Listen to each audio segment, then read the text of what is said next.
العزيز الحكيم صدق الله العظيم.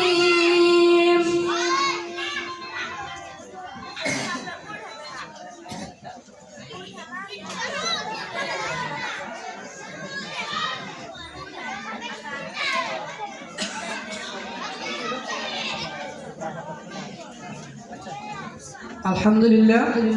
এখন আনাস তুমি যে বসো, বাকি প্রশ্নগুলো পরে করা হবে।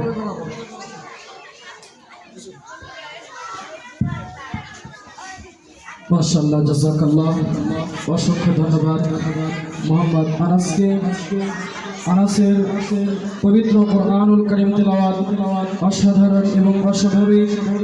আনাসের জন্য রইল আন্তরিক শুভেচ্ছা মোবারকবাদ এবং দিল থেকে দোয়া করি আল্লাহ তাআলা যেন জামানার শ্রেষ্ঠ আশরাফ আলী থানভী হিসেবে কবুল করে এবং আনাসের যে পবিত্র কোরআনুল কারীম তেলাওয়াত করলো সেই তেলাওয়াতের উপরে মন্তব্য করবেন এখন আজকের দিনের প্রধান বিচারক জনাব হাফেজ মাওলানা মুহসিন আল মামুন।